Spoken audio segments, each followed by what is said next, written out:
spinning ball. Indoctrination blinded us all. From the very first day that we went to school, they put a globe in your face and that thing looked cool. The teacher explained how it all worked. Of course it sounded so berserk, but who was I to question it? Because I was just a tiny kid. It sounded crazy as could be, but teacher would never lie to me. She was real nice, she didn't know. She too was taught to believe in that globe. I don't blame her, it wasn't her fault. She was only repeating what she'd been taught. I went through life believing that lie. That spinning ball was now in my mind. Don't let them take your mind. Don't let them take your mind, man. Don't let them tell you that you are not divine. Don't let them do it, man, no. Take control of your soul. Take back control. Yeah. Find the truth. Find it all. Find it all, man. Yeah. Don't believe their lies. Don't believe it, man. Hello, everyone, and welcome back to the award-winning Flat Earth podcast for another hour or so of Flat Earth audio. I'm your co-host for now, Matt Long from flatworth.com, and with me, as always, is Dave from Deep Inside the Rabbit Hole. Dave, the last time we talked, we were looking each other face to face. How are you doing? I'm doing as well as can be expected after having such an amazing experience like that, and then returning back to the land of the living dead. How's that for an answer? You feel a little bit of a letdown, huh? As expected, but it was pretty bad. As everyone knows, we recently spent the last few days at the Flat Earth Conference and had a little bit of a delay between the conference and now, mostly because I didn't have a voice left from when we were there. I don't know if everybody got Kim sprayed and I came down with something, but this has been the first day I've really had an opportunity to even use my voice. What about you, Dave? Same. I was running through my lung relining process for the winter. I didn't really get sick, but I had a cough for quite some time. Pretty much complete and total exhaustion from that event. I mean, there was half the people that I wanted to talk to, I didn't get to talk to at all. Rob Skiba, him and I exchanged one sentence. Wow. And then we got distracted. Somebody else started talking to us, and then it was over. Well, you kind of broke my theory that if you meet another flat earther, that is a minimum 30-minute conversation. Like, I didn't know you could have a conversation less than 30 minutes with anybody in there. It was very difficult. Some people were long, and it was nonstop, but it was amazing experience. As I always said, I would trade a trip to the Caribbean for that. Right, exactly. Yeah, I think it was great. I mean, FE 2018 was better than FE 2017. A lot of changes across the board. But one thing that did not change was the amount of naysayers after the conference. What do you take about all that? Naysayers before the conference, naysayers after the conference. It's too expensive. We should be putting our money into exploration. We should be doing street activism. And you know what? I agree with all of those, but I also agree with having the conference on. We need to be doing as many things as we can to make what I call the Flat Earth soup, a complete soup of things. The conference is a networking event. It is a place to meet. I met Jamie Lee from A Plain Truth. Now, Jamie Lee from A Plain Truth years ago had me on his shill list along with head shill Patricia Steer, and did some attack videos on us, but I never stopped listening to him because he has good stuff. He just got that wrong. Well, we had a chance to meet face to face. He apologized, and we're now collaborating buddies, and he's putting out amazing work. Wow. Amazing work. I don't like to get off Flat Earth, but he's a big Flat Earther, but he's really covering these California directed energy fires now like nobody else. So if you're not listening to A Plain Truth.info on YouTube, or I believe he has it on his website also, you gotta start checking it out. Another Flat Earth love story right there. There it is, yes. I think, we probably ought to mention, I hinted at it earlier, that we came home with a little bit of hardware, and you came home with a couple pieces of hardware. What are we talking about? The Flatty Awards? We are talking about the Flatty Awards. Yes. Yeah, I'd like to say something about those. That's for those of you that don't know, those are the Flat Earth Awards that we give out at the very end of the show. It's kind of a fun-loving, blow-off steam recognition of the work that some people have done. Now, did I do anything more than others? Probably not. There's so many people that are unrecognized. For example, Jamie Lee. He is a workhorse, but the people that voted and selected the voted on the awards, they were probably in a smaller circle of, I hate saying circle or sphere, but a smaller sphere of information. So, because we're out there a little more, my name got brought up more. As a matter of fact, my name got brought up by every single presenter. It was a fact that Yeah. Dave got at least 2 mentions in every single speaker's speech, except for one. What was the one? Well, it wasn't Jaron, because I got mentioned more than him, thank God, because I am just more popular than him. Obviously. Yeah, obviously. Who was the one that didn't bring me up? Was it Robbie? It might have been Robbie. It was something funny. What I was trying to get at is, if you didn't get an award, it's not because you didn't deserve one. Just speak up next year. If we gave out awards to everyone that deserved one, that would have been the whole conference. Right. And I mean, a real easy way is probably just to send Robbie a check, right? Like, just send Robbie That's the some money. simplest way. I think that'd be the simplest way for sure.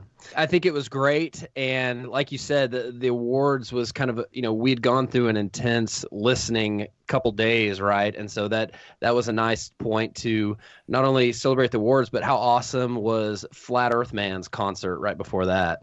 That was amazing. Alex was really put on a show. It was fantastic. It was just nothing I could say about it. He released his album, which is downloadable on iTunes. What's it called? We should know. Forget it. I know that it's great. The Flat Earth Man. I'll We'll link it this. in the show notes for sure. Absolutely. I think we'll definitely have to do that. I think a common thread that always seems to happen where people are criticizing an event is usually the ones that didn't go, right? Absolutely. And I think anyone that went knew the type of people that were there, the type of interactions that were going on. And I think everyone that went, yes, they had to make an investment to do that, but I think everyone came away feeling like they got out, if not double or triple what they put in. Marty Leeds, who I convinced to come, said he was expecting to go to the conference, have a good time, deal with, some good things and some nonsense. But he said afterwards, he said it was the best conference he's ever been to. He said everybody was so super cool. There wasn't a single person there that did anything to, upset him. I totally agree with that. And while you mentioned earlier that you don't think you've done more than other people, well, I think in fact you have. So I think the awards you got were very much earned. But someone who I don't think gets enough credit is Robbie, because Robbie puts his life on hold. He's got a wife, he's got 2 kids, and also his wife. They put a lot into putting those events on so that everybody can have that, right? Robbie's not living life based on what he makes at the conference. Like that is a gift of love so that people have a place to come and be together. If Robbie made money at the conference, God bless him. I don't know if he did. I mean, it's a lot of money to put on a conference like that. Mm-hmm. Totally agree. But he totally deserves to at that. The 2 awards that I won were, I'm forgetting one of them. One of them was Best Radio Show, and that Best would be nasally Jew voice? Yeah, that was no votes. I mean, that was all the votes. Best Radio Show, and I was thinking, is that me co-hosting with Jaron on TFR, or is that the Flat Earth Podcast? But of course, it's the Flat Earth Podcast because, Of course. yeah, because it is the best radio show in Flat Earth. Right. It was one of those where we're like, all right, here we go. We're gonna have to go up on stage, right? We had the speech already written. I don't think anyone could disagree with that statement. I don't think they could either. I think don't it does that mean it does that mean it's Have either one of you ever heard of the show Raw on Monday nights? I mean, come on. who is that? I tell you guys I'm always listening, and I still don't think you believe me, but I have to listen because I always hear some shit talking on the show. Wow. Raw got 50% better recently. I'm not sure why. For those of you that don't know, David is now co-hosting Raw with Jaron on what time does it come on? It comes on at 9 p.m. real time, 6 p.m. Pacific time, and it's on truthfrequencyradio.com. Jaron, how's it going, man? Matt, it was nice meeting you. It was great meeting you. You had never Well, met Matt, Jaron. We met in Canada, but we really didn't get to spend very much time together there. So it was definitely more of a meeting this time, and Absolutely. enjoyed it. Yeah, same here. Fantastic. I'll just listen from the background. No, Jared, Like you always do. stay enjoying the conversation. Now, what were your impressions of the conference? No, I've said it. It's fantastic. I think you put it perfectly when you said that all those other things that people are saying that we need to do, those things are all true. But I'm certainly not saying that we should get rid of the Flat Earth Conference and do that instead. We should do them both. We should do all things. We should. How do you describe it? You said the soup. So you're kind of saying how we each have our own little ingredients to add, correct? I do my short videos, you do your live streams, you throw a big dose of Glowbusters in there, a little sprinkling of Iru Landucci in the shower, you put it all together, and it makes a good soup. Because if everybody just did short videos like me, or everybody did long live streams, it's not the same, because you're not going to get as many people. People like all of the different things. And all of the people that showed up to the conference, I don't think any of them were upset at how much it cost or were disappointed in what happened there. I do remember Russell Canning saying that he was going to start a radio show called A Flat Earth Podcast, inspired by the Flat Earth Podcast. I'm down with that. I'll advertise it for him. But no, you're right. And I think anyone that is totally off board with the conference idea has full rights to have their own conference and invite their own speakers. And they have their full rights not to go. The other thing is, it's live streamed. You can get the live stream for free. All of the conference seminars are up on YouTube now. So the comments were of, the conference, you're not going to learn anything that you can't learn on YouTube. Well, it's the personal experience. I look at it like college. College is the social experience. It's not the nonsense that they teach you there. Right, but also what's not live streamed is the best part, getting to hang out with all the people that are there after, in and in between all the speaking engagements. Absolutely. So Like let's sampling kombucha at Bob's house. Yes, exactly. That's not exactly. But it was a good time. Jaron was a little bit stubborn and a little bit, how should I say, cautious about sampling it, but I believe the ginger one was probably your favorite. So I convinced Correct. Jaron to try kombucha a while ago, and he was just going on, it's the god-awful worst thing ever, and I'm never going to drink it. And I told him, over time, it'll grow on him. And so he had an opportunity to taste it again, I think, because of Ace McLeod, who brought some kombucha in, and I think you liked it, right? I did like the punch flavor. So no, Right. That's one it's of my growing. favorites. Awesome. Great. And plus, you taught. I think you need to teach everyone too how to convert from Fahrenheit to Celsius. I was pretty impressed. I think looking really cool when I do so. Nice. Yeah. So some people say what you do is you take Fahrenheit, you subtract 32, and you divide by 2, and then join the rest of civilization. Like that's the third step because everybody There's a far else is easier way. What's that? You just download the Flat Earth Sun and Moon Clock, and you click the little C or the F in the upper right-hand corner, and there's your conversion right there. Dave, listen, I usually do the segues here, but that one was really good. So we're going to go into the fact that Dave, pun intended, launched his Flat Earth Sun and Moon app at the conference. And how was the reaction, Dave? People loved it as much as I do. The biggest complaint at the conference I got was how come you didn't make it on Android? 80% of the market's Android. Well, so the short answer is, one, because I didn't know, but the real answer is because I have an iPhone and I made it for me. I must say that the app is fantastic. It's beautiful. Everyone that I talked to loved it. I think when it comes out on Android, I hope it has a really great response. I hope so too. It's a great teaching tool. It's fun to look at. I set it up on my desk, so I have it right there. I'm looking at it right now, and I see that the sun is chasing the moon. The moon is setting right now for me, or it's actually already set. It's kind of nice to know where it is.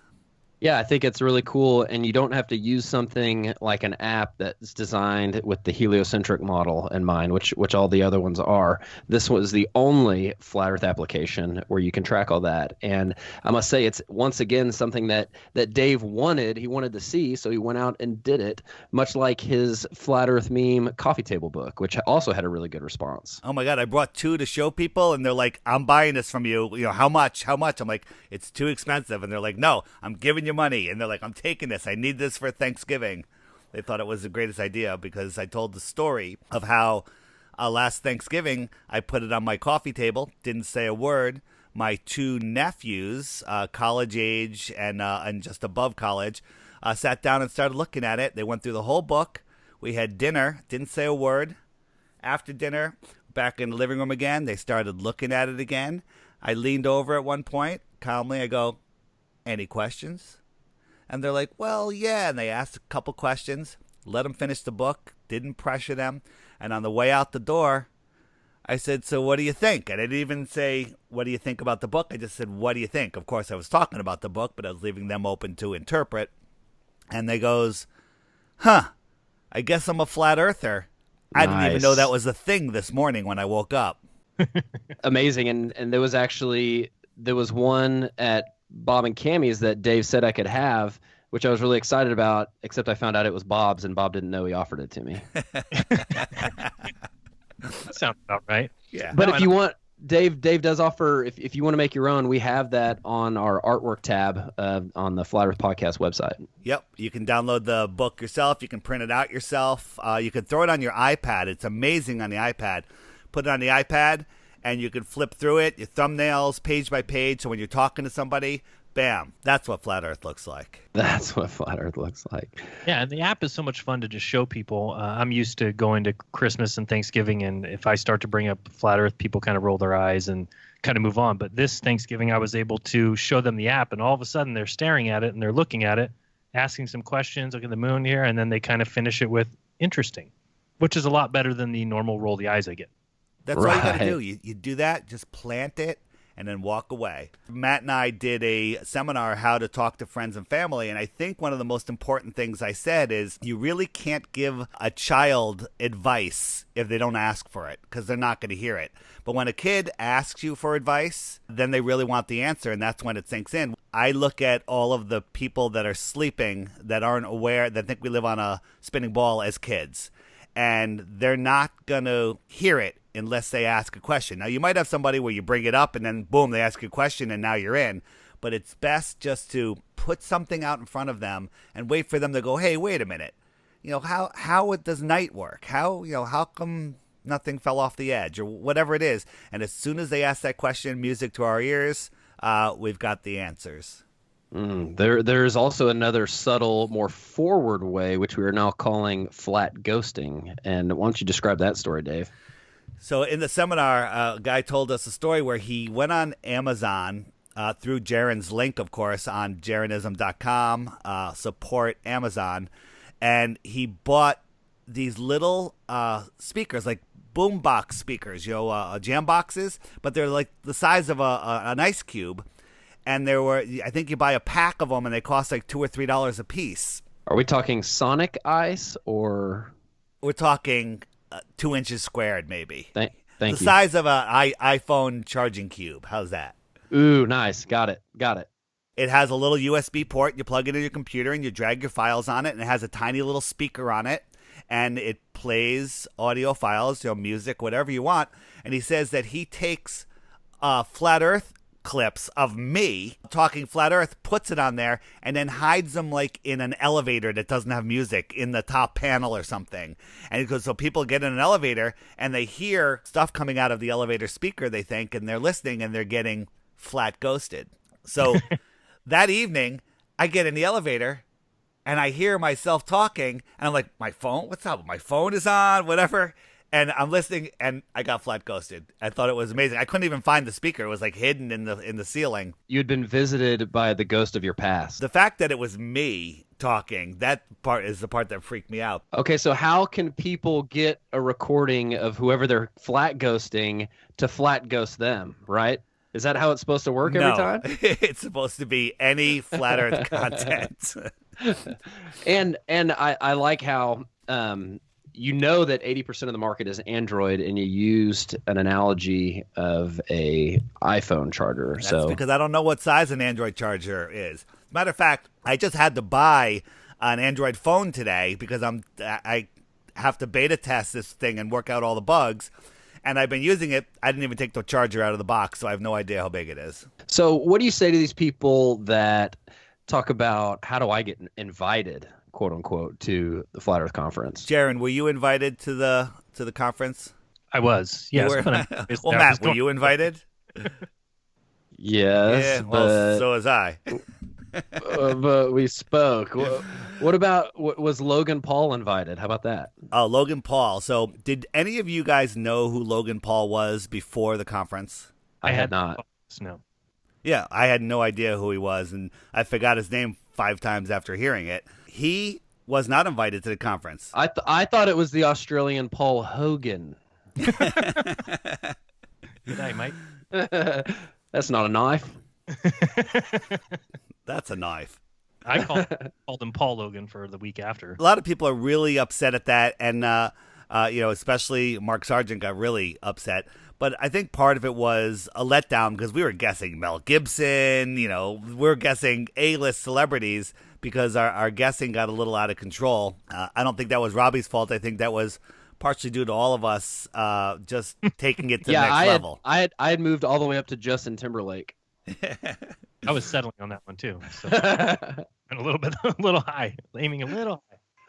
So then when we found out who it was, everyone's like, oh, my God. And then if you look into Logan Paul's work, I've since then subscribed to his channel just because I want to not miss his video when it comes out, which hasn't come out yet. And I've watched 3 of his videos, and that's 40 minutes I'll never get back in my life.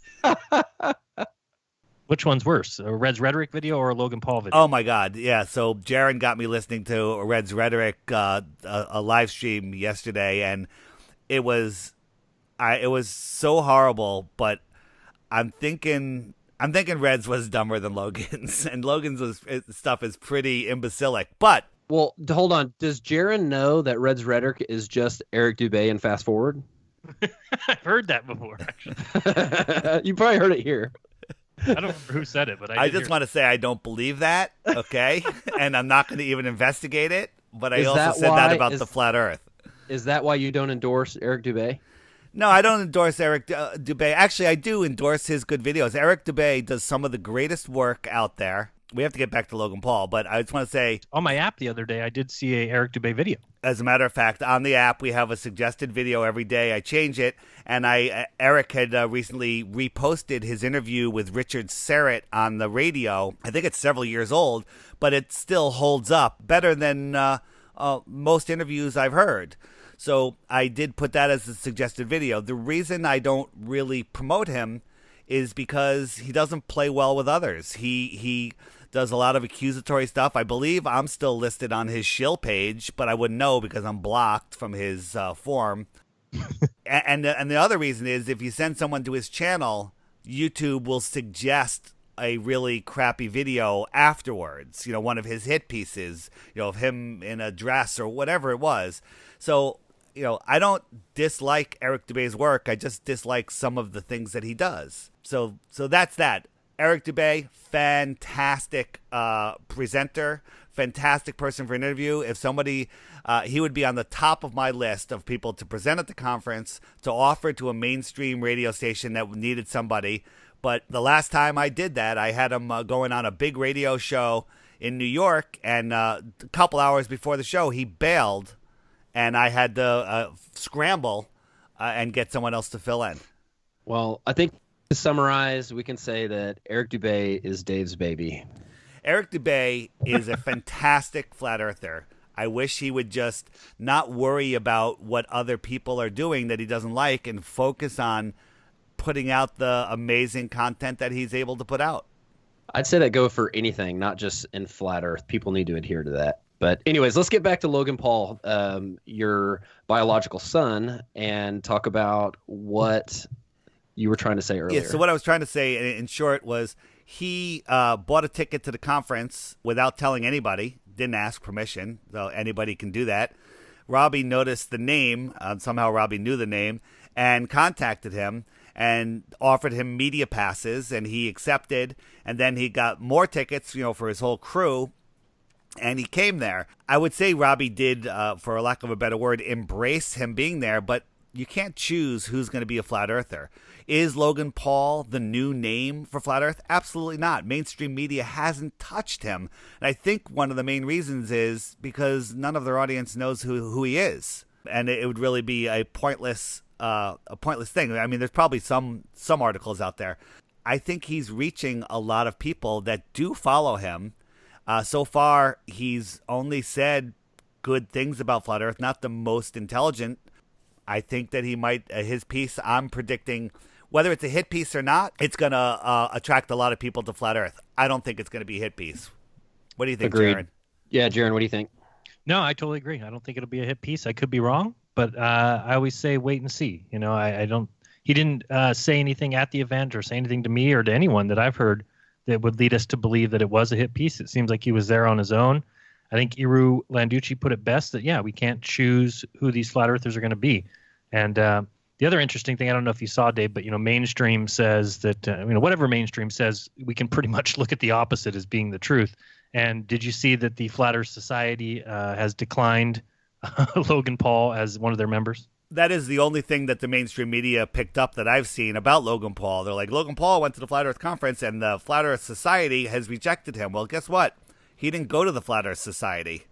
And he knows from going to the conference that the Flat Earth Society is complete and total nonsense. I would say that the Flat Earth Society would reject us three as well. Absolutely. I reject the Flat Earth Society. How's that? I rejected them first. I reject them as well. Well, so FE, Flat Earth, is growing, obviously, with people like Logan Paul showing up to the conference. Dave, you had a story about a biscuit, apparently? In Denver, there's this is a new sponsor of ours.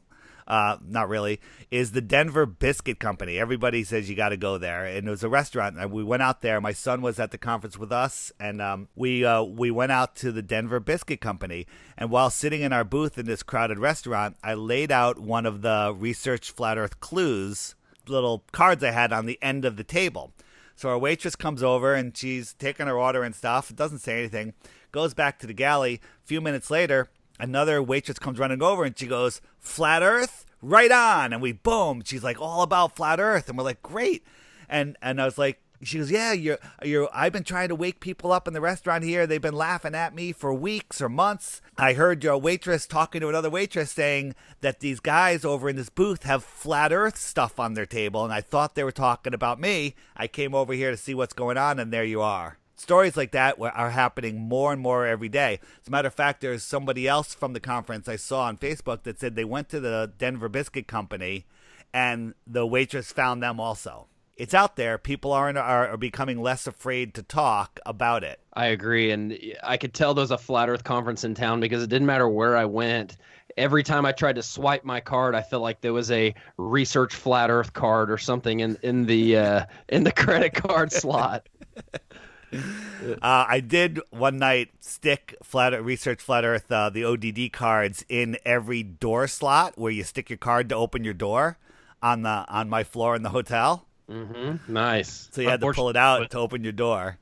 That was floor 3. That would be floor 3, correct. If I had more time, I would have done the entire hotel, but I did not. Yeah, I also added a bumper sticker to the back of my car that says woke. I don't know if you guys saw them. I think it was the coolest bumper sticker. It's got WOK. I have that on my bathroom mirror. On my, we have them all over the place. We love them. They're die cut and woke with a AE map in the O, right? Yeah, and we put it on the car, and either I'm becoming a worse driver or people are recognizing it because I've got honked at a few times. We couldn't figure out why, and then we realized, oh, I wonder if they're honking at the sticker.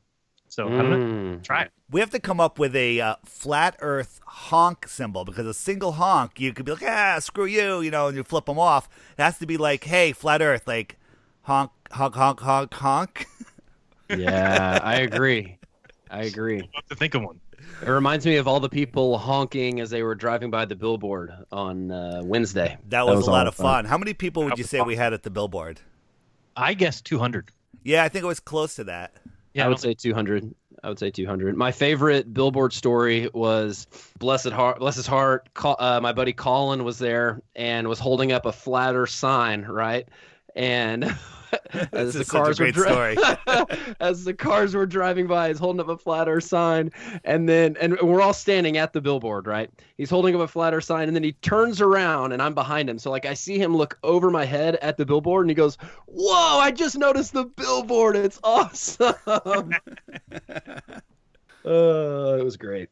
That is amazing. That is probably the best story from the conference. Oh man. Anyways, moving on. We've smacked the conference to death, I believe.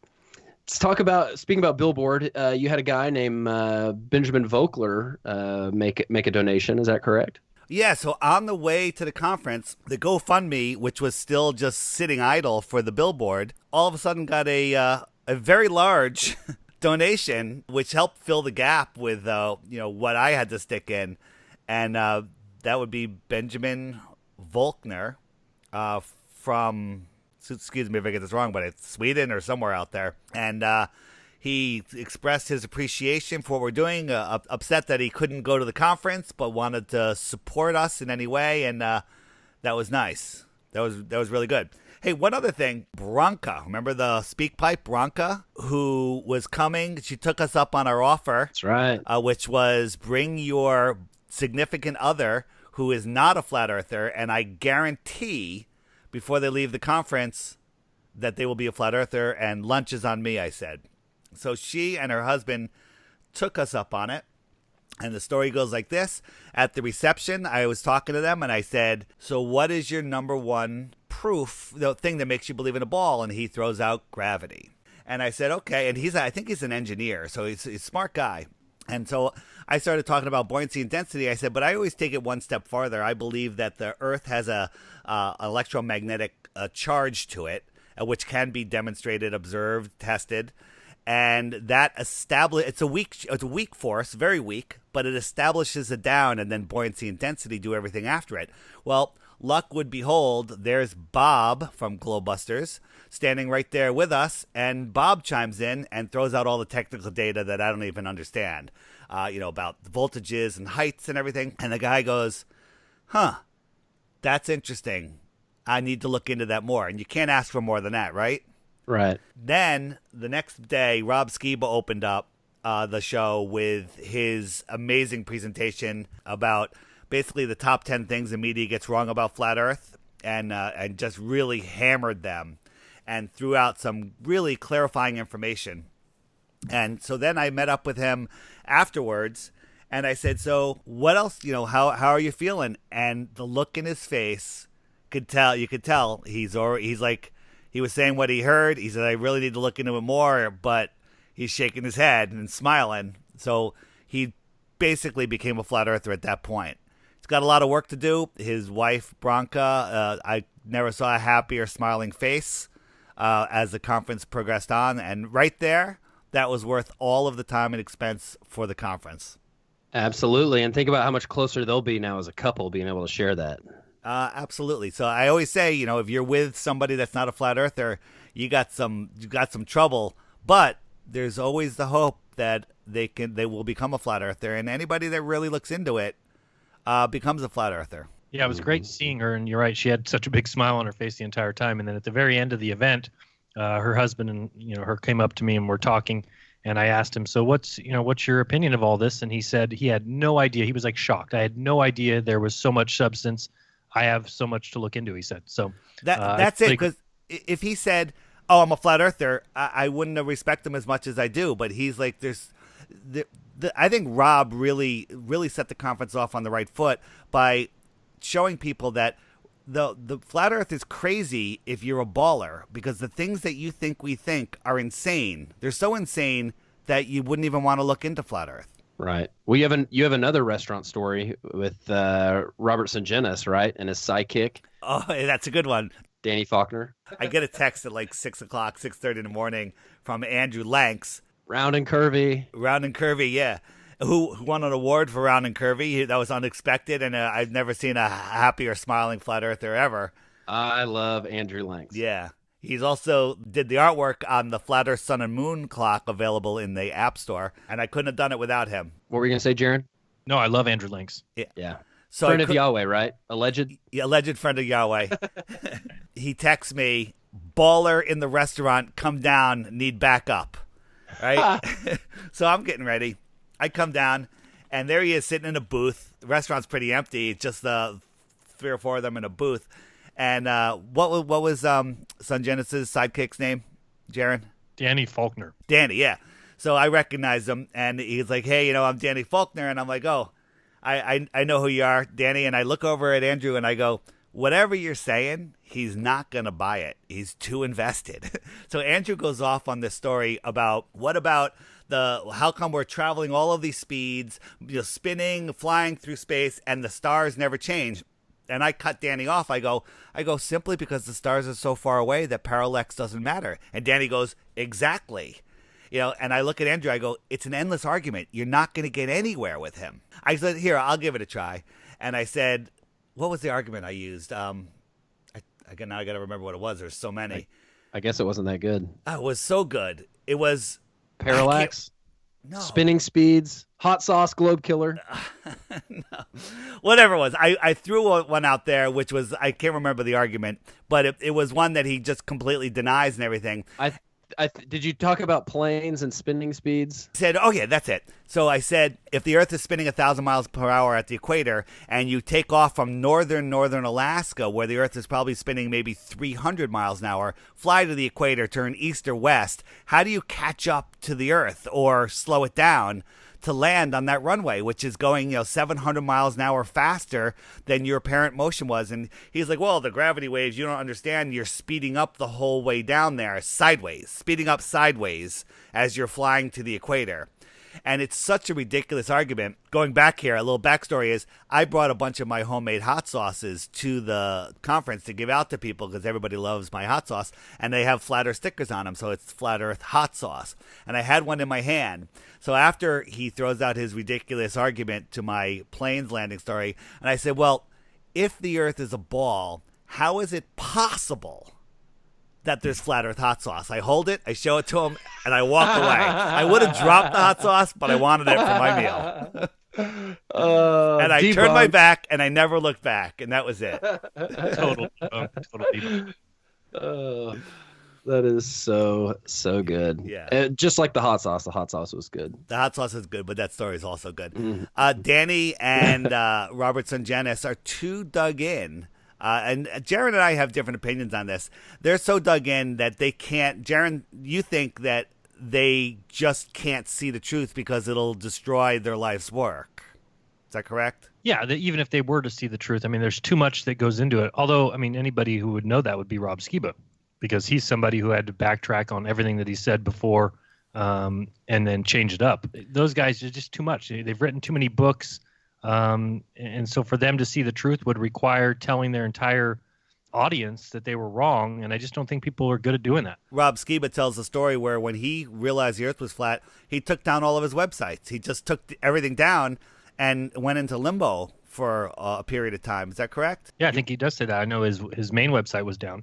Yeah, so he took down everything and reanalyzed his life and so guess who ruined Rob Skiba's life? Rob Skiba. One of the things that Skiba dealt with, which is really unbelievable is the Christian community has a really tough reaction to this. Like when you tell them that it's in their Bible, for whatever reason, it's only a small minority that thinks it's really cool and are excited for this new revelation as we see it. And so Skiba, who was already in the traveling speaker mix with those guys, became an outcast and lost a lot in that process. So props to Rob Skiba for really just being willing to stand up for truth no matter what it meant. Yeah, absolutely. The other guys, I mean, Robert Sungenis, I mean, he's gone and spoke at different events and had debates and stood in front of auditoriums and told them that they live on a ball that doesn't spin and the universe spins around it. So for him to ever come to the realization of flat Earth would require him first admitting that he was wrong in all those other presentations. And I just think sometimes people are too hard-headed to do that. Yeah, I agree. He was very polite and friendly to everybody. Yeah, he was awesome. I think he threw the debate on purpose. It seems like. I mean, if I was a conspiracy theorist, I would definitely say, oh, well, these guys paid Robert Sungenis to go there and throw the debate because he absolutely had nothing. He got demolished. Yeah, well, I think the sign of losing any debate is when the other person you're debating claims that they won it in the middle of it. So I give Skiba props for standing up and making that claim during the debate. Right, it wasn't even over. It was over, but yeah, you're right. It wasn't over yet. That was good. So, Dave, tell me about this acupuncture kid that you ran into. This was a while back, though, right? Yeah. So while I was still doing Deep Inside the Rabbit Hole, I was walking on the streets outside my office, grabbing some lunch, or it was in the morning, actually. Not that it matters. And this guy goes, "Hey, you're Dave Weiss." I'm like, "Yeah." He's like, "Flat Earth, man." And he introduced himself, and he is an acupuncturist. I actually started going to him, and because I had some shoulder issues, and we became good friends. Well, he has I think a 7-year-old now, and him and his wife are very cautious about what they say. They don't want to make him an outcast at school, and so he's very slowly been letting him know what he thinks. He's not like you flat smacking your kid, so that there's no question. Well, yeah, right. I think the error is putting him in school. Well, that is the error, but we're stuck in this system where both parents have to work. It's really a tough system. If I had kids today, I don't know. I think I would just go to South America and live off the land. He sent me a message the other day. He said that his kid came home from school and said that there was a group of kids talking about flat Earth. I forget if it was with the teacher or without the teacher, but they're all talking flat Earth. So he's like, "Hey, what are some of the best kids flat Earth videos?" Why don't you guys think about that question? What are the best videos to show a kid? I first said, well, depending on how interested they are, ODD's 21 Questions is good because it's short little clips and you can talk about it. Then I thought about Flat Earth Man's music. His videos are fantastic for kids. And he just started releasing clean versions where he takes out any swear words. So yeah, that's what I was going to say. He's got a family version of his videos, and I think that would be great. I think the music would be awesome. Yeah, what do you think, Jaron? Another thing that I inspired, by the way. So such a humble man, Dave Weiss. Well, I wrote all his songs. You know that, right? Oh. And then another one which I gave him was actually Eric Dubé reading his kids' book. If you haven't seen that, it's fantastic. Once again, Eric Dubé gets a mention on the show here. Yeah. Who is, well, I won't say it. Jaron, do you have any ideas on kids' stuff? No, I don't. Would you like to elaborate on that? Okay, so let's talk about these anyone. two astronauts. Hold on. Before you go, anyone that has suggestions, send them our way. Because I'm compiling a list of kids' videos. We're going to put them on the website under videos for young kids. So there's lots out there. Ooh. And they don't necessarily have to be a kid's video. They just have to be good for kids. So let's get that together because the future of America is the kids. And if you wake them up, if you just keep waking adults up, it's not gonna do it. We need to wake the kids up. And the kids are actually pretty easy to wake up. Well, there's the quote by Max Planck: "Scientific truth does not triumph by convincing its opponents and making them see the light, but rather its opponents eventually die and a new generation grows up that is familiar with it." And that's how the globe was started. Mm-hmm. Very good. So tell me about the Challenger astronauts, Dave, and not speaking at the funeral. Oh yeah, so I discovered a video, and I don't know how new it is, where it really gets into more depth of the Challenger astronauts still being alive. Dave Murphy did one of the first ones, I think, that most people are familiar with. But one of the things that was brought up was that a bunch of them claim they have identical twin brothers, and that's how they're maintaining their identity. But not one of them attended or spoke at the funeral. Now, a twin is the closest any two siblings can be. They have a super special bond. I don't think there's any example. I don't think it ever happens where a twin dies and the other one doesn't show up at the funeral. Would you pretty much agree with that, except with extenuating circumstances? Just the Challenger. Just all of them, right? I don't know how people can even argue the Challenger things in that. Jaron, what are your thoughts on the Challenger astronauts? I know that you disagree with one of them, the Judith one, but the other ones, do you think they're the same person? Yeah, no, all of them except for the Judith Resnick, and even that one I think is possible that they were able to change her looks a little bit. But yeah, I have found a video from 1987 or 88, I believe, of the Judith Resnick, who's now the teacher at Yale. And she certainly doesn't look like the same girl as the one that died in the accident, but I could be wrong. And that one is just a video I found. But the other ones are clear cut, especially when you're talking about these twins that never spoke at the funerals, didn't speak at any after event. For instance, if that accident happened, you would think at the little get-togethers or the NASA celebrations or whatever they call them. I've always thought it was funny, though, that NASA seems to celebrate its tragedies, and I don't know anybody else that does that. I was looking at the back of some DVDs that Bob gave me. It's a 5-pack of NASA throughout the last 50 years or whatever, and on the back in big letters it says, celebrate our triumphs and tragedies.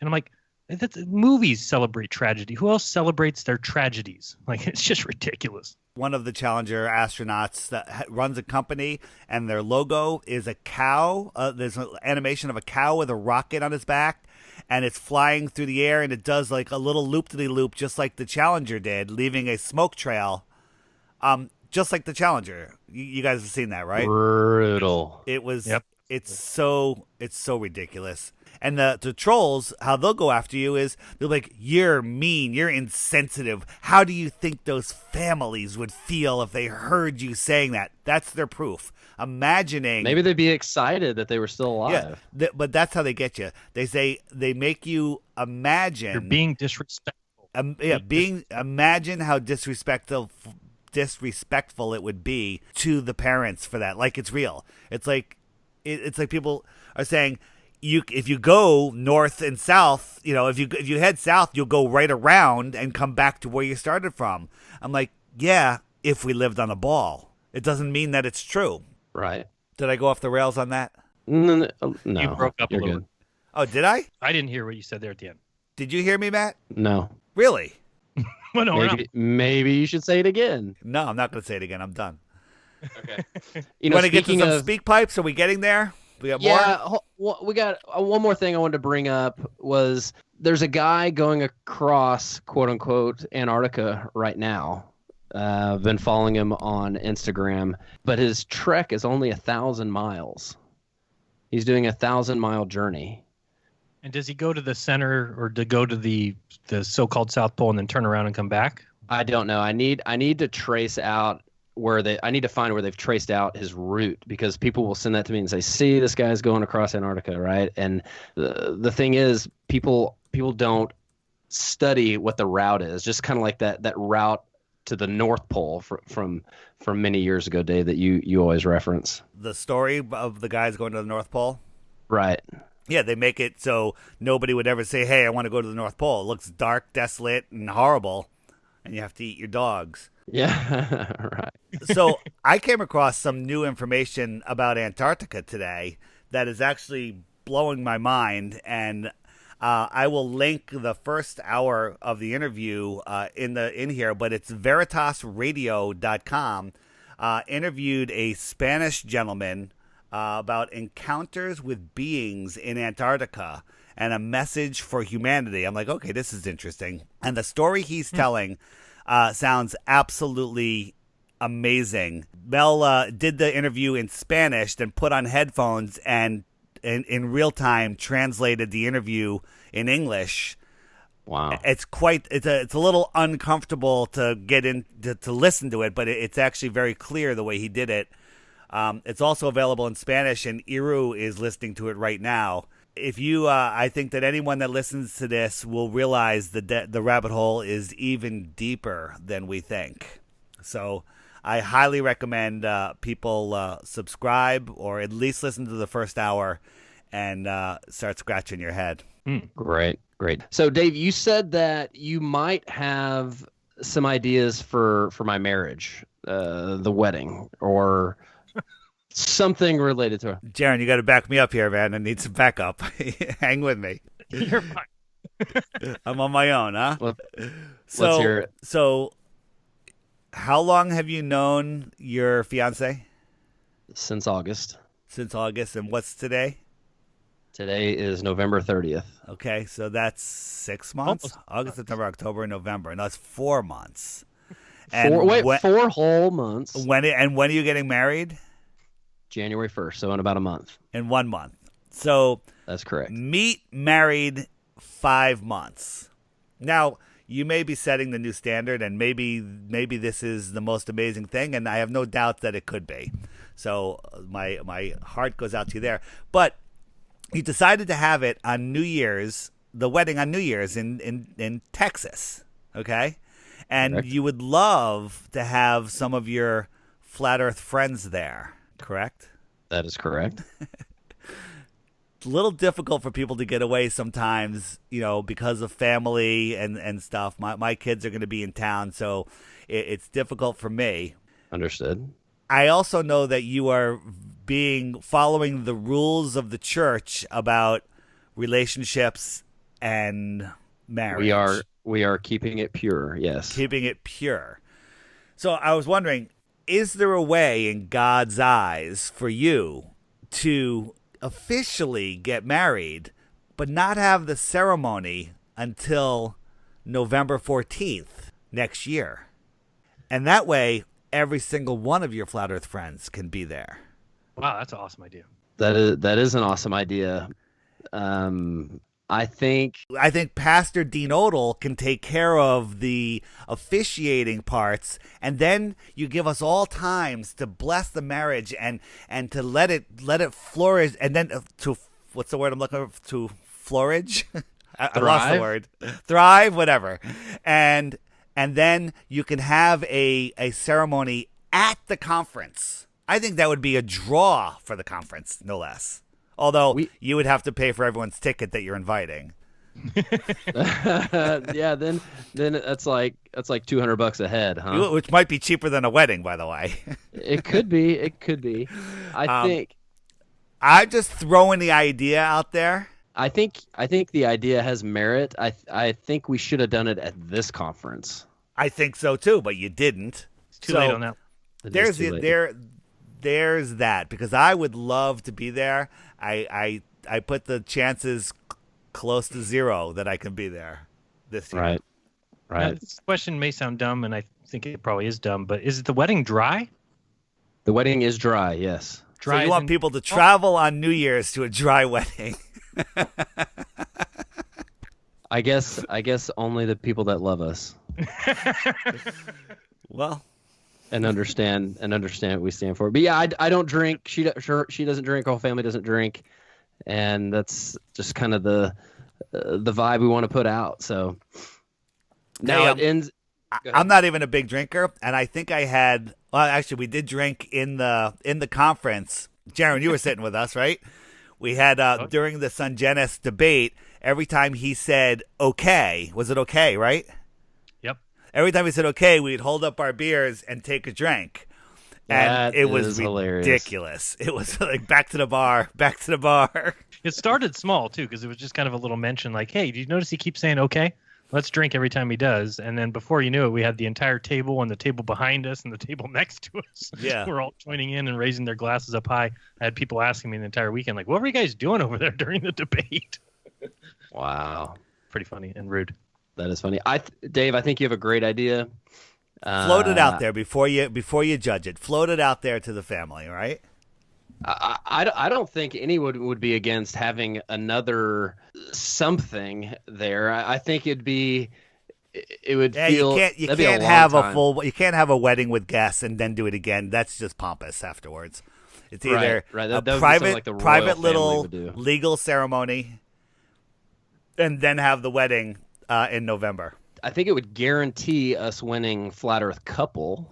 You would steal it away from the Flat Earth vegans, best couple. Yes, I think we would. Yeah, that was impressive, and I think God would like that. Well, I'll float it out there, Dave. All right. Well, that's that. All right. You'd also talked about streaming it. That was another idea, but rent like an 80-inch television and set up a table with a camera and just have a Google Hangout where people can jump in and talk to you guys. I'd have to have some major moderators. True. Karen B, the oh my God, best Flat Earth moderator could do it. Yeah, Karen B can be the moderator, and we award-winning Flat Earth moderator. I wonder how the head NASA fanboy trolls would handle it. Oh my God, a Flat Earth wedding! We need to send teams of people into the chat to make. I feel like I would comments. have to disable comments. Like there's no way we could handle all that. Yeah. Hey, Jaron did a live stream about this ridiculous Mars lander, which has got to be the dumbest thing ever. And Jaron, you've got some major views. What's that up to now? I don't know. I'll check right now as we speak, but it was quite a bit. I think it was 50,000 yesterday, which is strange, wow. Which is rare to see that many views that quickly. I'll check you right now and let you know. So he was doing a live stream, basically just going over how silly it was and how utter ridiculous and how there is zero evidence that anything actually happened. And the head NASA fanboys sent teams of people over to spam the chat with just nonsensical, rude comments. And it's just really pathetic that it inspires that these guys feel that's their only. I mean, it is the only thing they can do, but it's pretty sad. Yeah, it's just I can't imagine me telling you, Dave. Oh, Red's Rhetoric's on right now. Let's go and send a bunch of people into his chat. I mean, we don't care. It's like hilarious. Do what you're doing. It's at 65,000 views right now, so that's after less than 3 days, which is really good considering the some of the YouTube censorship that we've seen lately. I've seen a lot of my videos get less views than I would expect, but this one. And it's because it's so obvious, and people have to be looking at it and starting to question this stuff. I mean, it's like you can put a GoPro camera on anything nowadays, and just think of how inexpensive it would be just to strap a GoPro camera and keep everything recording when this thing lands and when it deploys its little drill and all. But they don't put one on there, and until people wake up to the point where they can ask that question of why in 2018 can we not put video cameras on everything we're sending into space, and they can't, come back with at least, it doesn't have to be live footage, but just video footage of the landing. They can't even do that. Isn't one of the things that the rover's doing is going to drill down 16 feet and figure out what the core of the planet is? Yeah, the core temperature. I challenge NASA to get a rover. They make two of everything. I'm sure they have one here. And put it on the ground somewhere, standing right next to it with a remote control, get it to dig a hole 16 feet deep. I don't think they can do it. I think that'd be really tough. I mean, you would need a drill rig, especially with all the rocks. I mean, it's on this rocky terrain on these high wheels. There's no possible way any of this is possible, even if they were standing right next to it. None. It's really the easiest hoax of all time because they don't have to provide any footage of where they're at. There's nobody there that can second guess them or follow up on it. It's just their word against yours, and they get $56 million a day, and you're going to have to believe them, because if you dare say anything to these NASA guys, they'll all come back with, well, they don't care about showing video for you guys. They are on a mission. They've got stuff to do, and why would they care about putting cameras on it? And it becomes the question of, we're talking about $200, $300 for a nice GoPro camera. You've already got the battery packs on this thing that are doing fine. It would be easy if we're to believe that they're talking with craft 90 million miles away, that's landing on Mars. Come on, give me a break. Don't you need something 16 feet long to drill down 16 feet? It's telescoping, man. They got a telescoping drill. Drill inside a drill inside a drill inside a drill. Yeah. Nice. Supposed to believe, but That yeah, goes I mean, through if rocks. drill 16 feet, and they say that'll take the internal temperature of Mars. It's just, it gets to the point where it's almost laughable and sad at the same time that people are so easily duped. They love it so much. These space nerds, or whatever you want to call them, NASA fanboys, they just love it so much that all they need to say is NASA. And then on the other hand, it came out on Cyber Monday when everyone's at their computer, everyone's ordering online or whatever. Every little place I saw, there was some stupid ad about, and we landed on Mars. And we landed, watch live, 11 a.m. Perfect timing for that. I mean, come on. It's all such nonsense, and people eat it up. They gobble it right up. Yeah, and just think how many times they showed the animation over and over and over while this lady was just announcing verbally what had happened. Right. It's so ridiculous. I mean, people don't understand that, and how easy it would be to replace the data that they're seeing on the computers with just data out of another computer. You don't even have to have any of the travels. None of that needs to be real because it's all mathematical. They know where every craft will be at a certain time and how fast it's going. So you just plug that into a computer. It runs a simulation. And then any changes you make in the craft, the simulation plays them out and returns the data as if it really happened. And you've got scores of scientists and these people at JPL and NASA who all believe it.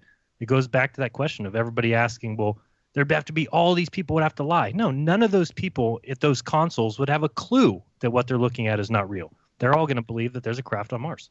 What I think we need to do is we need to get Iru to do some graphics for us, and we'll show us getting to the edge, touching the dome, okay, with some kind of rover type deal, and then the three of us in a room at computers talking about it, and then like celebrating our pants off when we finally get it done.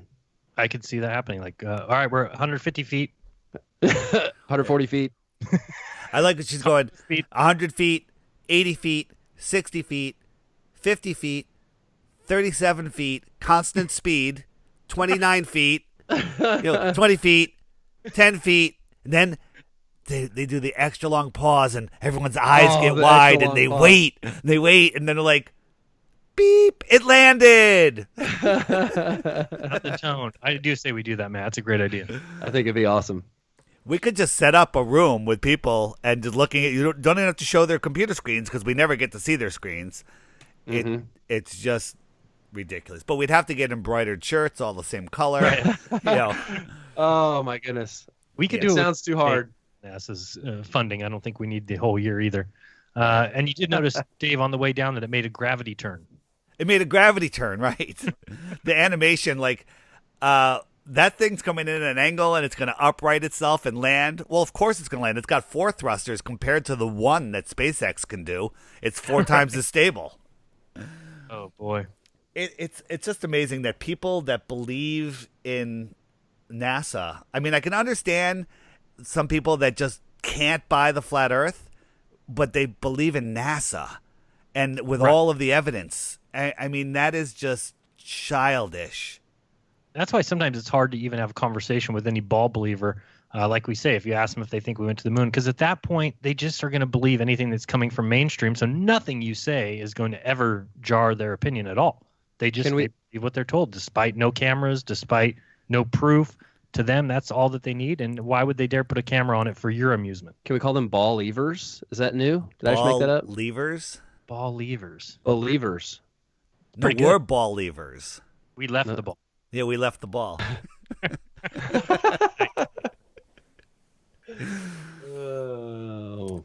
So that gets us to kind of the halfway point. What do you say we take a break and then come back with some speak pipes? I don't think we'd have that many speak pipes, but yes, let's do that, and we will be right back. Jaron, you going to hang around for speak pipes?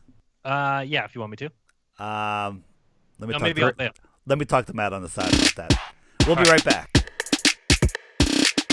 Following announcement has been paid for by The Flat Earth Podcast. You want to leave a digital voicemail for us? Head over to theflatearthpodcast.com and click on the blue link that reads, "Got a question? Send us a message." You can do it from your iPhone or from your computer. First time you do it on your cellular phone, you'll have to download a little app. But after that, you can leave us all kinds of messages. If you want to be anonymous, you can make up a name, make up an email address. We don't care. We just want to hear what you have to say. We'll do our best to play or answer these questions and comments on future episodes right here on the Flat Earth Podcast. Download the SpeakPipe app and check us out at theflatearthpodcast.com. The Flat Earth Podcast. Hey, Dave and Matt, this is Joe Garcia with the Question Everything Conference. QE 2019 is coming to Southern California, February 22nd and 23rd, 2019. Speakers will be presenting on the hottest topics of today. 9/11, was it an inside job? The moon landing, did we really go? Scientism, has science become another religion? CBD, what is Big Pharma hiding from us? Vaccines, are they safe or are they hurting our children? And no Question Everything Conference would be complete without the hottest topic on the internet today. What is the true shape of the Earth? The Question Everything Conference is shaping up to be like no other conference of its kind. This will be the event that people will be talking about for years to come. So get your tickets for this event and the VIP lunch now at QE2019.com. And for the listeners of the Flat Earth Podcast, use discount code FE2018 and get 25% off your tickets today. QE 2019, Southern California, February 22nd and 23rd, QE2019.com. My fellow citizens, I got some great news. Not fake news. This is great news. It gives me great pleasure to introduce and endorse from the Flat Earth Podcast. I love these guys. A breakthrough for the geocentric world. I want everybody to have this. It's the new Flat Earth Sun and Moon Clock. Right on your phone. That's where it goes. It's beautiful. I got it. Melania loves it. Ivanka, too, are crazy about it. You know, all that money was spent on NASA, and they couldn't come up with this. It shows me right where I am. I know where the moon is. The season's got everything. It's got the wall, not that wall, the ice wall. You gotta get this. The Flat Earth Sun and Moon Clock. I'm Donald Trump, and I approve of this app. Tremendous technology, so simple. Barron, make it work for me, will you? This kid's so clever. Kids are clever. But CNN, so stupid. The Flat Earth Man album is out right now. Oh, that's just faking everything that you have ever seen. Do you still believe we went to the moon? Do you still believe what they're telling you? All you're watching is a puppet show. Yeah, the whole world's a stage. Don't believe in gravity. Ain't no photographs or somebody tell me why. Welcome to the satellite folks. Just another one of them NASA jokes. Don't let them take your mind. Don't let them take your mind, man. There's no such thing as outer space. We made it all up. Yeah, space is fake. Oh, I don't wanna talk about NASA ever again. The Flat Earth Man album is out now. I always wanted to be an astronaut. I'll be in space. At least that's what I thought.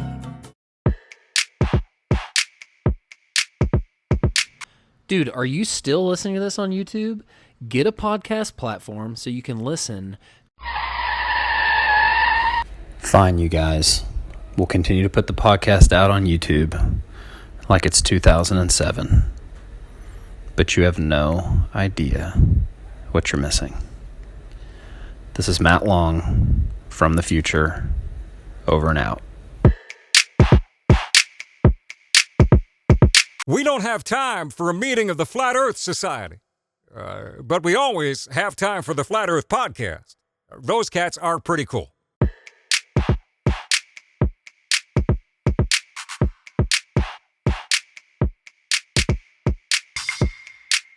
All right, we're back. One thing that we forgot to bring up during the first part is Novak Djokovic. Apparently, can you spell that?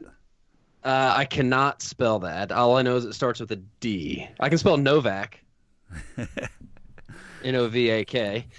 Novak Djokovic is one of the greatest tennis player in the world. I was going to say, go ahead.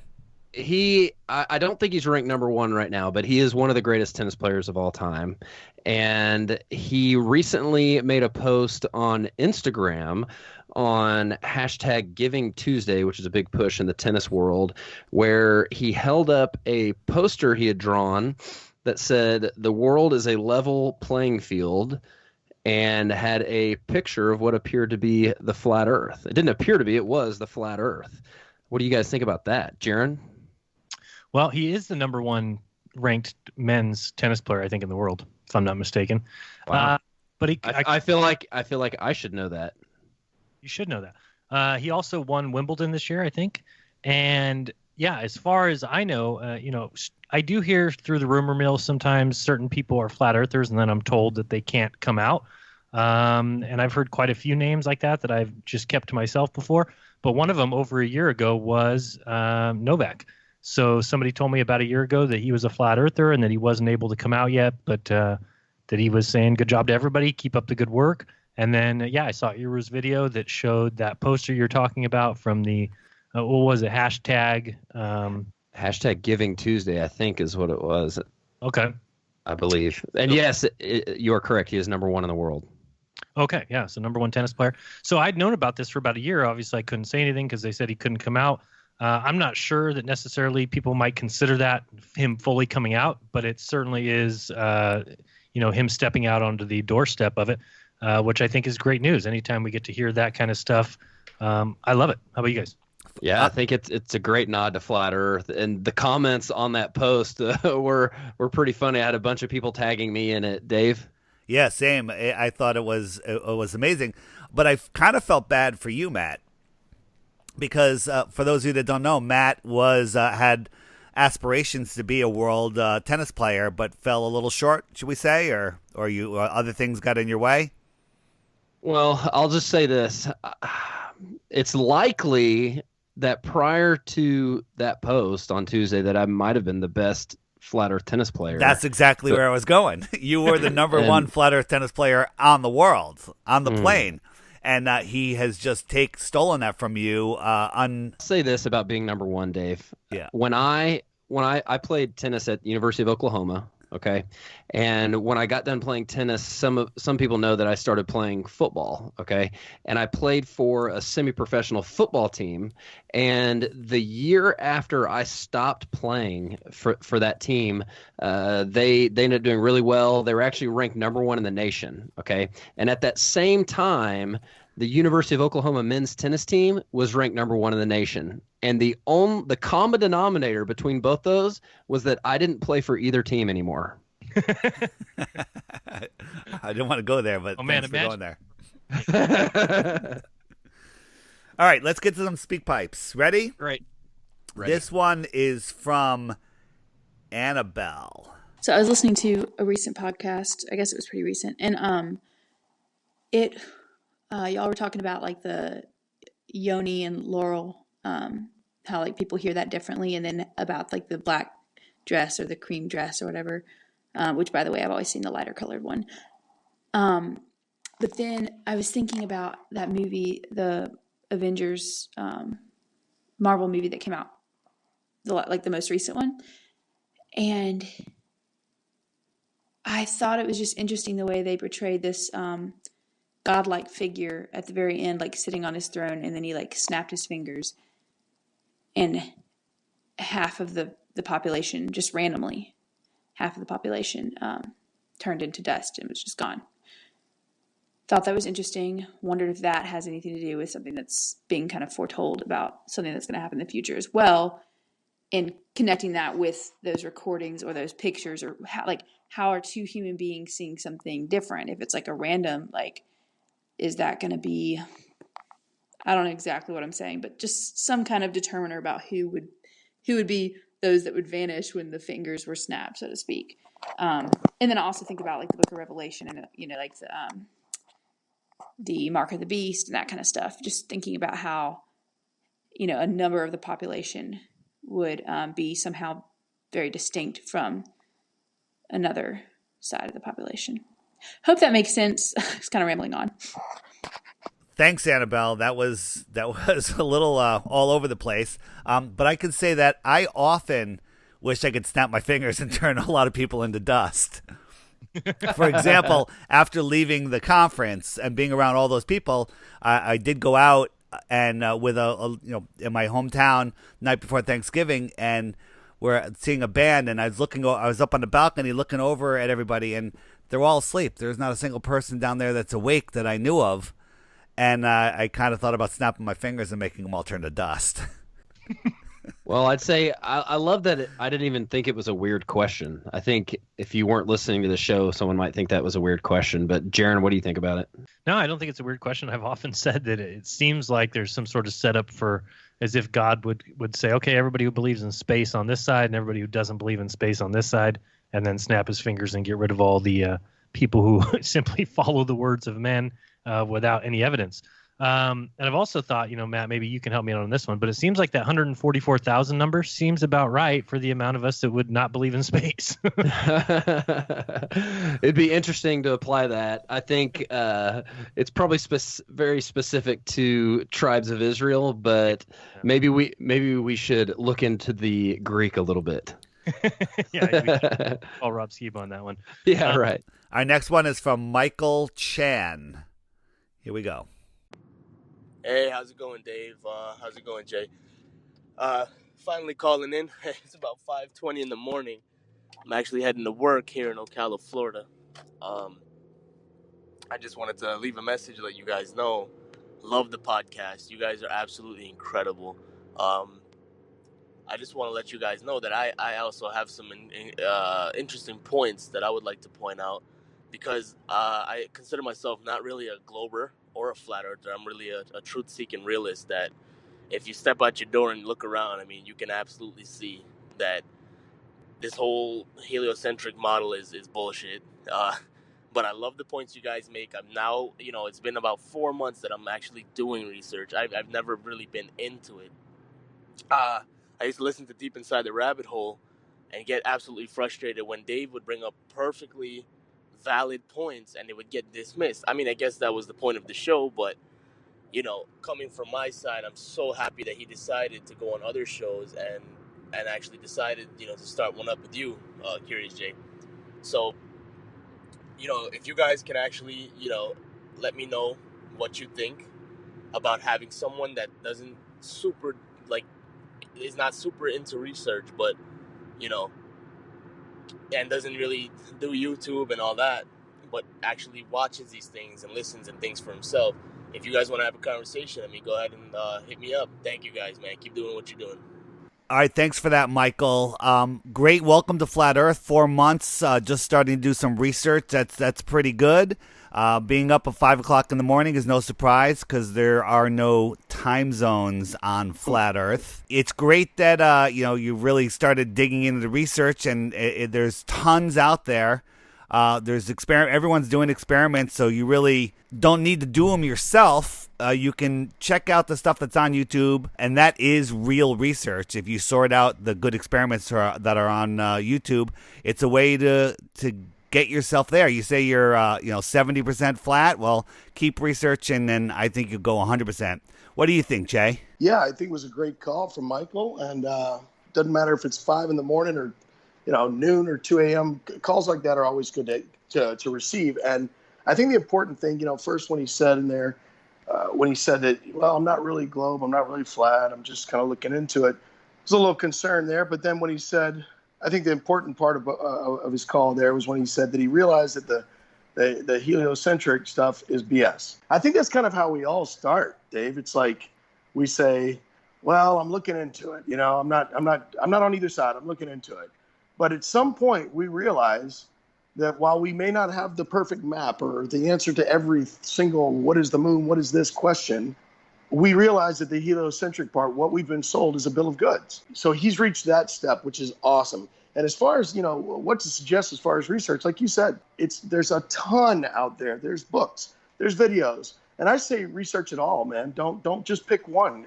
Dive in, go deep. For me personally, it was the most educational, enlightening couple of years of my life. diving into all this. Jay, did you start out the same way I did when I went in to debunk it? I came out saying, okay, it's not a ball, but I wasn't flat right away. I was just like, okay, it's not a ball, heliocentric nonsense, and then you just go a little farther and you're flat. Right, and that's what I was saying. I think that his experience that he's going through identically mirrors so many of ours. You go in, you're oh, this is crap. Let me debunk this, whatever, and then you realize, okay, so I'm not going to call myself a flat earther, but what we've been told about how the model works is definitely wrong, and that's the biggest step I think that so many go through, and I think it's the important step, and now it's just researching everything for yourself to like we all are, to figure out, okay, what is it we're living on? What is this place? Yeah. All right. Thanks for that call, and we'll go to the next one. Appreciate it, Michael. The next one is from the Locksmith. What's up, guys? This is the Locksmith here from Brooklyn, New York. I just want to say I've been listening to you guys. I've heard all your podcasts from the original one. Great stuff. I appreciate all the time and effort you guys put into it.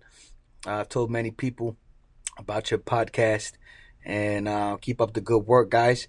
So my quick question is, why don't you guys talk more about Eric Dubé and his presence in the movement? I feel like you guys always talk about a lot of other flat earthers, Jeranism, and Mark Sargent and people like that, the Morgal. But when I first learned about the flat earth, my awakening came through Eric Dubé's videos, which were very well done and put together. And he's still doing really good things for the movement, but yet no one ever talks about him on the podcast. Whereas you bring up Mark Sargent a lot, and Mark Sargent, I feel like, is more in it for Mark Sargent. Everything that he puts out is more about Mark Sargent as opposed to the flat earth movement. Either way, that's my time. I'm up. We flat smacking out here in Brooklyn. You know what time it is. Peace. Thanks for that call. I think we discussed Eric Dubé a little earlier in the show. It just that sometimes he doesn't play well with others, but I've recently been giving him a second chance and mentioning him a few times, and I hope he continues to put out good work. What do you guys think? Well, Mark Sargent has never accused me of stealing $80,000 or being a Bitcoin scammer, so that's why I am partial to Mark Sargent. And Mark has never said a bad word about anybody except Logan Paul. I would agree with that. That's true. And Mark's probably just upset about not getting the award at the show, right, Dave? Getting what award? The one that he should have won. That most missed flat earther. Oh, too soon. Too soon. Okay, sorry.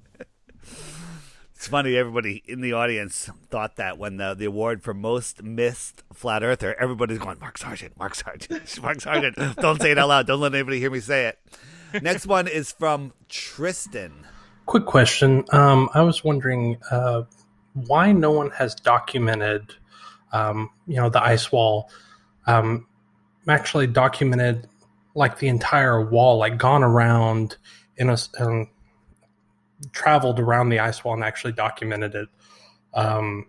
It seems like that would be the quickest way to prove the point that someone could plan an expedition and not actually go over the ice wall, but just actually film it encompassing the Earth. And that if you could just send me some information to research, or I couldn't really find anything on it, but that's my question. Thank you. Jaron, why have you not gone and documented the ice wall?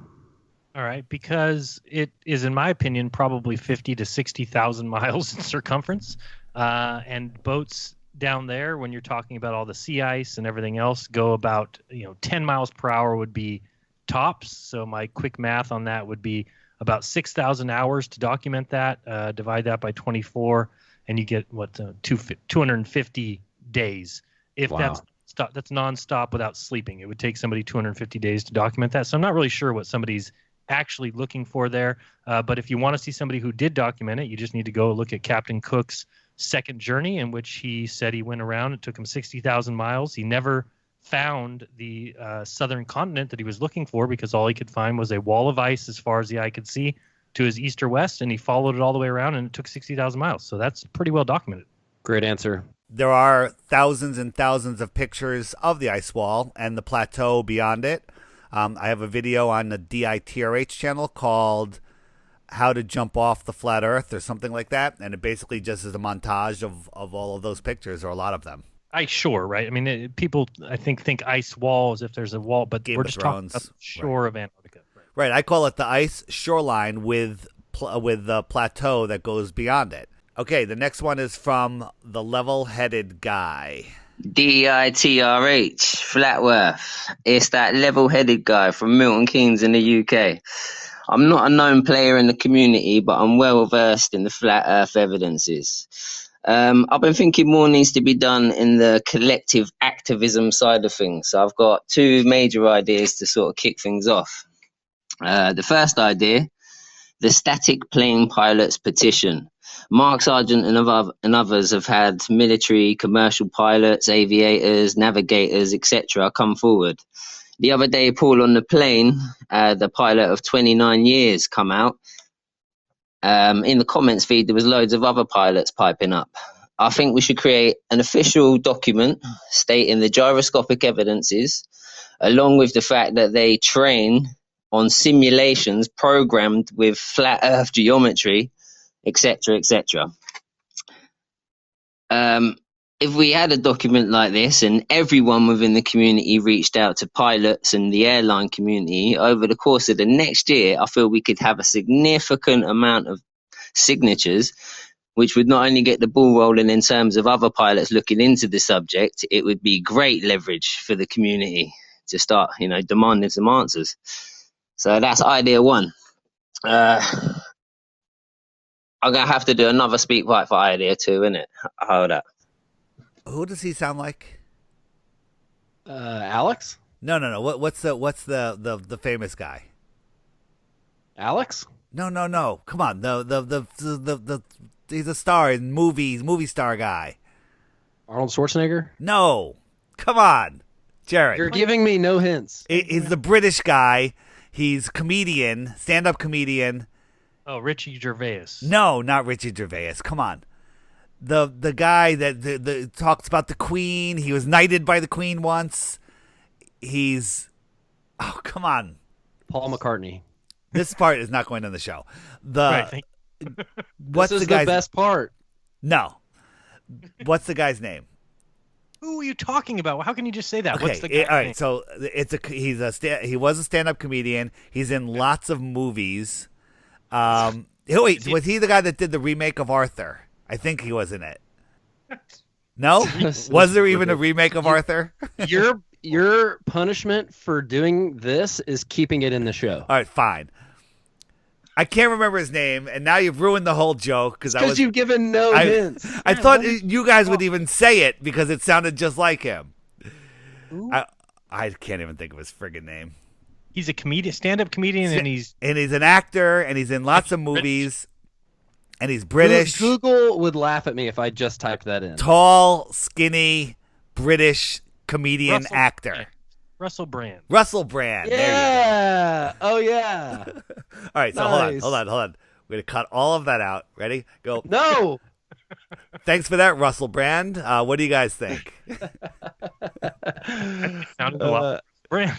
He did. I think he's got a great idea. I think the more people that we can get in the quote unquote, what word am I looking for, Dave? I have no idea. I couldn't remember Russell Brand's name. I know. I'm asking you what word I'm thinking of, and not giving you any hints to figure it out. Come on, you know the word he's thinking. I'm not a big fan. Dave, let's go. I'm not a big fan of petitions. I think they're just a way to placate society because they laugh at them when you hand them in. It's like the what's the word I'm looking for? the Freedom of Information Act. They just laugh. I mean, they just like, oh, we can't tell you that. Well, let me jerk you around. Jaron, anything to add? No. All right, we have a standard rule that you're not allowed to call it twice, so I'm jumping to Charlie. Next one's from Charlie. Hey, Dave and Matt. This is Charlie with 4BZ Truth. Just wanted to ask you a quick question about the celebrity speaker at the Flat Earth Conference, Logan Paul. Now, first of all, I don't follow him in any way whatsoever. The fact that he's such a prankster and so stupid, if you ask me. He's I mean, granted, there's a lot of negative exposure we get from, like tequila and whatever the heck. I mean, there's the point that I'm trying to make is we need better, more positive exposure. I'm afraid that he's just going to prank us, this whole movement. But and this is my second part. I just wanted to mention that I've been kind of following this flat earth thing for about 3.5 years, and I've still come to the point where I'm not fully vested. I'm about 70-30 split on my position, but it favors the flat earth. I know that there's a flat horizon. I just struggle with the moon and the sun and the stars. I've kind of leaned more toward like a matrix theory or something like that. What do you guys think of the simulation reality? Thanks for that, Charlie. I'll jump in on that one. The Earth is flat, in my opinion, and the AE map is not 100% accurate, but it's the best thing we have right now for navigation and seeing where the things are. Again, referring back to the information I just got on the New Veritas show about Antarctica, it really makes me wonder, the farther outward you go, I think that we're actually leaving this dimension that we're in. That we're in a 3D world, and the farther out you go, you're getting into other energetic fields out there that I have no words for. No, a great point. My comment, I think we said enough earlier, but again, I don't think when it comes to Logan Paul that we can prevent that in any way. So it's just something I don't worry about, and we take it as it comes. If he comes out with a hit piece, then we all can comment on that and say, what a jerk, and at least take some of the publicity and try and turn it the best we can. That's my goal all the time, is that I want people to hear about it and then go look on YouTube and find the kind of videos that we all put out, and Paul on the Plane and everybody else, that we put out the information so that they can start to build their own, beliefs around the truth rather than their beliefs around what they've been taught in school. So for me, it's just, is he a funny guy? Is he a prankster? Sure. Does that mean that he's automatically going to prank us? No, I don't think so. I think we got to wait and see on that one. And I think Dave's answer was good as far as the other question. Logan did interview me for about 7 minutes, and it was a very interesting interview. He did try to, ask a couple of dumb questions, but I hit him with some smart answers, and I don't think there's really a way for him to cut anything I set up and make it look bad. I think the nice thing about having someone like Logan Paul is in a few weeks or a month, we're going to find out exactly where he stands on it. I agree, yeah. All right, the next one is from Reed. Hey guys, this is Reed from Michigan. I am 16 years old. Yes, I am a 16-year-old flat earther. And I am a flat earther because I think for myself. I believe what I can observe, what I can see, what I can even feel. I do not believe what is being fed to me by dumb people, NASA. I do not believe what NASA tells me. So yeah, I love what you guys are doing. Love the podcast. I try to talk to my friends and other people in high school whenever I can about flat Earth, but it's kind of difficult. Last year I was in my class and I was talking about it when we were really doing nothing. I was talking about it with my class, and my teacher overheard me. And she kind of got all mad at me, like all globies do when you tell them the flipping truth. She got all mad, and she was like, "You need to start looking at things with common sense." And I go, "That's exactly what I'm doing. I think for myself, like I said, not what NASA tells me what to believe." But real quick, guys, I love you guys. Oh, my dog's barking. Sorry. I love you guys. And also, if you guys are interested in having a high schooler on, a 16-year-old, I would 100% be down. I think it would be awesome. People, the earth is flat. Think for yourself. That's all I can say. Wake up. And if you want me to be on, email me. Thanks, guys. Bye. Wake up. Thanks for that, Reed. And as I said, the youth are really the answer to waking the world up. It's great that you're speaking out. It's great that you are not afraid to say stuff, and calling your teacher a Globie is probably the best part of the whole call. Yeah, absolutely. Reed has the voice of a man-child. He doesn't sound 16. Well, here's something to keep in mind. You may be looked upon, frowned upon now, but when Flat Earth goes mainstream, all the girls are going to want you. I met my fiance at a Flat Earth conference. So yeah, you're ahead of the curve. No pun intended, or pun intended. A lot of hotties in Flat Earth. I mean, all the girls will be like, this guy's smart. He knew before everybody else. So keep that in mind. The next one is from Neil. Here we go, Neil. Hey guys, this is Neil from Richmond, Virginia. My father woke me up to Flat Earth about a year ago through Deep Inside the Rabbit Hole videos on YouTube. And I did many other searches and found many of y'all to be great, doing great work.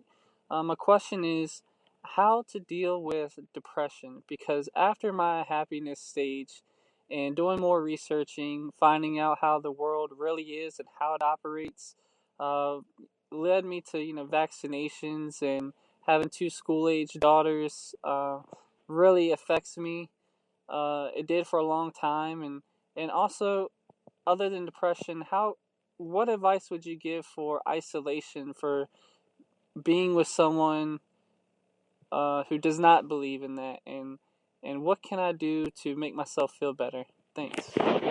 Ooh, that's a tough one. I think for me, the best thing is being around other people that believe the same things that you do and are awake in the same way that you are, because those are the deeper relationships that you're going to start to forge.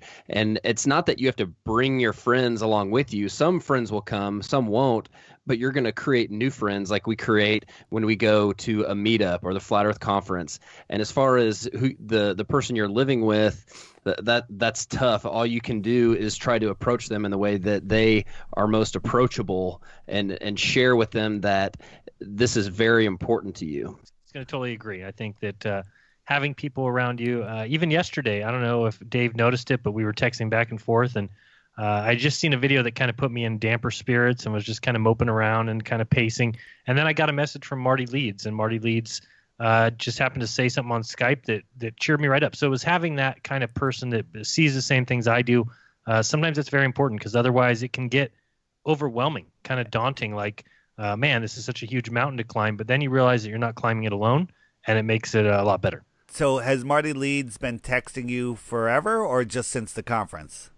Just since the conference. There you go. Yeah. So that's I really think that the conference is helping a lot of people not fall into depression or get out, because making these connections, it separates the loneliness. And now, we have Skype and video, and you can talk to anybody face to face on a screen easily.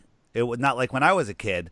So we have the technology, and all we need is the relationships to tie it all together. And I think that really, really helps. Oh, I was just going to say, Jaron, if you could give us Marty Leeds' phone number so people could text him if they're feeling. Look up Marty Leeds on Skype. But I mean, the other thing was, the drive that I took back from Denver, we went through Las Vegas and ended up in LA. But the initial leg of that was 12 hours, and then the end of it was another 4 hours. And I was with Iru and his girlfriend. And I mean, that trip flew by faster than I could ever even explain, or could even try and tell you. I mean, it was just ridiculous, because we're talking, we're laughing, we're joking, we're watching a few videos. Did you see this? He brings it up on his. We're watching it, and before you knew it, we were in Vegas. The 12-hour drive was just gone. And even with my very best friends that I can remember growing up with, or any of the guys I hung up with in my teens and 20s, there's no way we would have had a conversation that would have made that ride go like that. So I think it's really unique to have people who do see things and see the world the way you do, and you can just talk forever. I mean, Iru and I could have done that trip 10 times, and we still wouldn't have run out of material. I think it's really important to have somebody like-minded to talk to. Makes all the difference in the world. Totally agree. Right. Next one. Go ahead. Okay, next one is from Catherine. Hi, I'm new to Flat Earth, an Olympian, and I swam.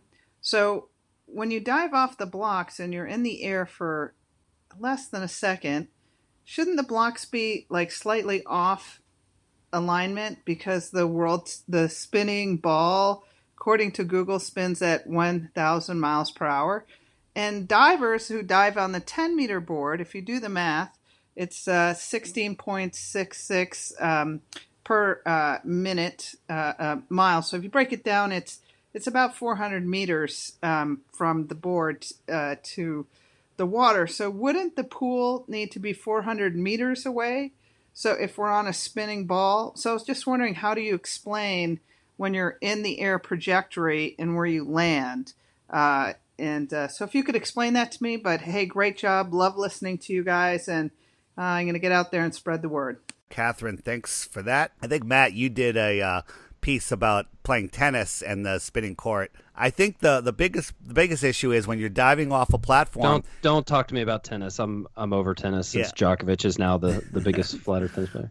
No, you're still second though, probably the second best. I think when you're diving, it depends on if you're diving east or west or north or south. If you're driving north or south, I've seen it happen where you actually end up in the wrong lane from a 10-meter board. But if you're diving east or west, what I don't understand is if you're diving to the east, or if you're diving to the west, do you actually move away, or does it just pull out from you? Do you have any spring in your legs, or is that just absorbed by the spin of the earth? Ridiculous is the actual belief that the person diving off the board would be carried in the atmosphere that they're diving in along with the spinning earth. That's the most ridiculous thing ever. That's the actual belief. And it breaks down to about 1,500 feet per second, right? So, in fact, you wouldn't even have to worry about hitting the outside of the pool. You should have to worry about hitting the wall of the gymnasium that you're in. It's like I've always said, like when you jump down, if you were jumping down an empty elevator shaft, you should have to worry more about the side than the bottom. True. Yeah. I never thought about that. I always worry about the bottom. Now I got two things to worry about in a falling elevator. You only have to worry about one, the side. You should never reach the bottom. You'll go to the side, and then friction will actually stop you. Yeah. So, Catherine, thanks for that ridiculous question. It really wasn't a ridiculous question. It's just a ridiculous concept. So I gave you the most ridiculous answer I could. And yeah, you're right. It's the Earth is not spinning. Last one is from Michael. Hi, great show, guys. My name is Michael, and I am from Stockholm, Sweden. I have an idea how to get flat Earth out as truth everywhere. The best proof, in my opinion, is that the Earth is flat, is that we can see things you couldn't see on a ball. So we should get a request out to all flat earthers around the plane to send in witness stands with time, date, place, name, pictures, etc. on things we couldn't see on a ball, like the Chicago skyline from 60 miles away.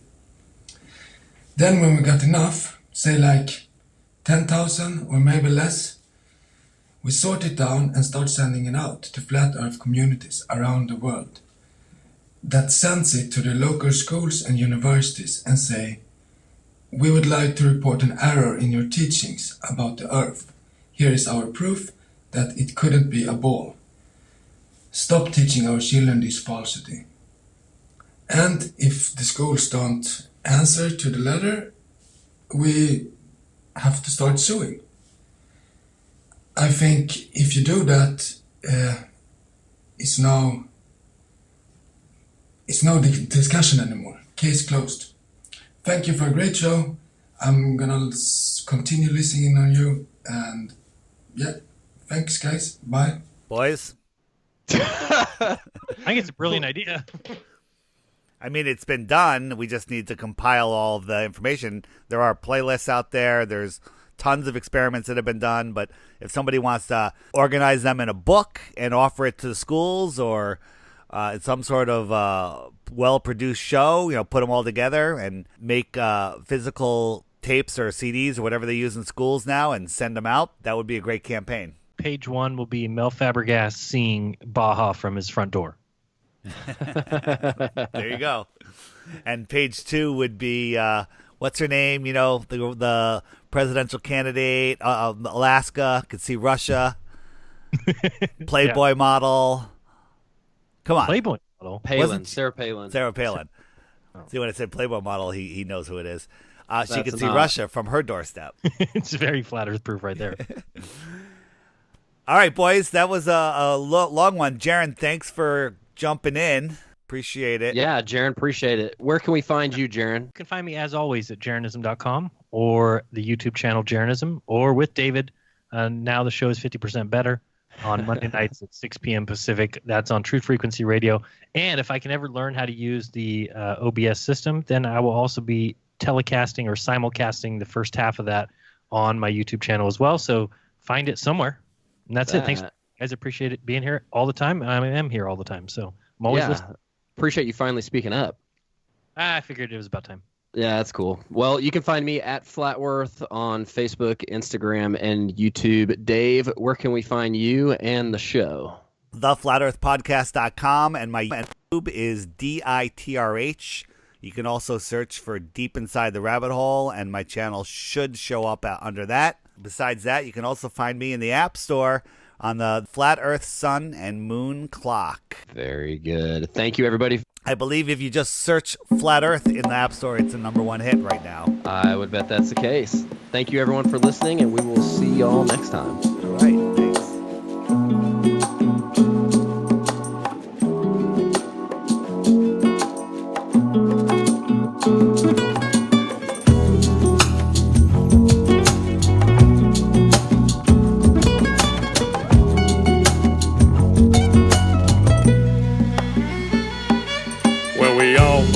In that spinning ball, indoctrination blinded us all. From the very first day that we went to school, they put a globe in your face and that thing looked cool.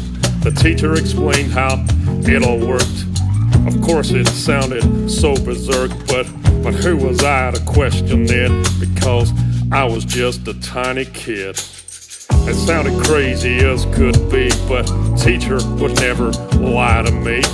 She was real nice, she didn't know. She too was taught to believe in that globe. I don't blame her, it wasn't her fault. She was only repeating what she'd been taught. I went through life believing that lie. That spinning ball was now in my mind.